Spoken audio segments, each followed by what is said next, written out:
Today we're going to be taking a look at a fantastic EDC light option. So let's get started.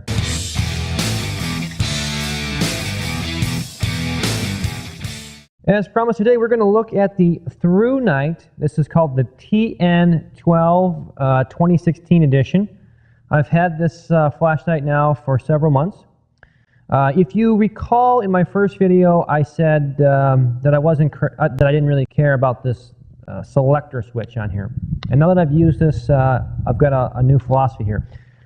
This light I would never use as a defensive light for me, simply for the fact that depending on your hand size, and since I have large hands, when I take this light out, as you can see here, my finger is touching this button. So although when you turn the light on, that's the only time this button is functional, it's immediately functional as soon as I hit the tail cap switch, and I cannot tell you how many times it went from the highest setting to the lowest setting instantly because I pressed that button and I'm trying to mess with it. So complete epic fail for defensive light, but that's okay. It is a very, very good EDC light, and there's actually one thing that you can do to make it even better. But let's take a look. First of all, you get a ton of settings on this one. I'm going to use my cheat sheet here. There's so many settings. It has Firefly, which on this one is under half a lumen. It's 0.4, which I have a very good use for that, by the way.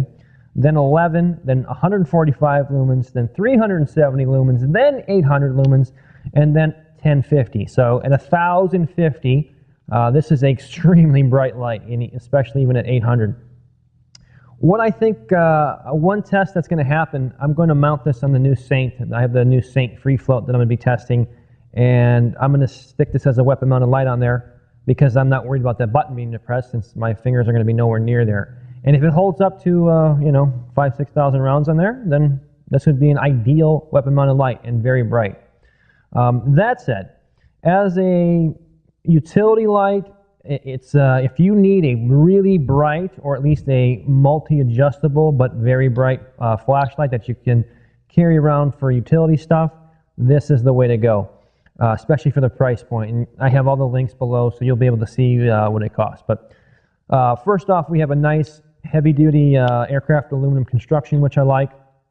It, of course, has the tail cap switch, which has momentary on and constant on if you just hold it and click it. Once the light is on, you'll be able to cycle through the light. So even though it's bright outside, you'll still be able to see because it is so bright. So that is actually 0.4 of a lumen. The light won't even be probably picked up in the camera. Then we've got the lower setting, a little bit brighter setting, a little bit brighter setting, brighter setting, and then I think we have one more. Nope, that was it. So that is 1050 lumens. So it is extremely bright, and then we can just hit the tail cap switch and touch it on, touch it just as a pressure switch, and it comes on and off too. It does have strobe, which I think is worthless. I don't use strobe, but it's ridiculous. But if that's something that is of value to you, you simply hold this button down when it's on whatever setting, and it will go to strobe, turn it on and off, and it's gone again. So again, let's talk about what you can do to this to make this a really fantastic utility light. So basically we unscrew the battery compartment and then the battery comes out. When you go to the actual Amazon listing for this, if you want to buy one of these, and it's a little deceiving, it appears like you're going to get a rechargeable battery with it, which you don't unless they've changed that. At least I didn't.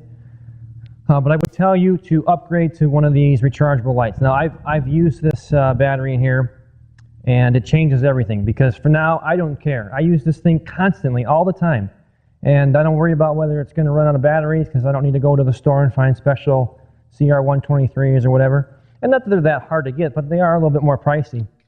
So this is really cool. All it is a USB. You won't be able to see it, but it doesn't matter. You plug your USB into any computer or anything that has a charging device for a USB, and it charges up. It's got a little light on there, it turns green, and you're good. So for that reason, I end up using this a ton because I really just don't care anymore now. It really turned me on to rechargeable batteries. I can't help myself, you guys. I always like to add something into even a product review. But this is silicone spray. Buy some of this. You can get it at home, whatever, your local Home Depot, Lowe's, whatever. It's very inexpensive, but you can use this anytime you take the flashlight apart and those have those rubber seals on them, those rubber grommets, O-rings. Spray some of that on there. Don't use any petroleum products, CLP or WD-40, only silicone spray because it won't harm the rubber. The other petroleum stuff will eat it, and that's really not what you want. but that'll preserve it, keep the threads clean, and so that's a little bit of a flashlight maintenance on that. One of the most useful functions on this light is that Firefly, that 0.4. I use it a lot in the early mornings if I have to go to work or something, and it's obviously Kim is sleeping. I can turn that on at a really low 0.4. If I lose a keeper from one of my duty belts or something, I can find it on the floor and without disturbing her. So this is kind of a cool feature for that, finding stuff and reading stuff without illuminating an entire room is pretty cool. At 1,000 lumens, you can pretty much point it up into any room and it lights up the whole room. So we'll see if it holds up to the recoil of an AR-15. I would imagine it would, but until I can actually do it, I'm not going to say that it will. We'll find out. But great utility light. Just go down below. You can pick it up for yourself. For the price, it's well worth it. But get a rechargeable battery. It'll change your whole world as far as bright lights are concerned. Hope you guys liked this. If you did, please give me a thumbs up. Hit the subscribe button if you haven't already. You can find us on Facebook, Instagram, of course, YouTube, and our premium stuff goes to Patreon. We're still continuing on our fundamental series on pistol shooting on that one, so hope you guys like that. Until next time, remember, it's always better to be judged by 12 than carried by 6.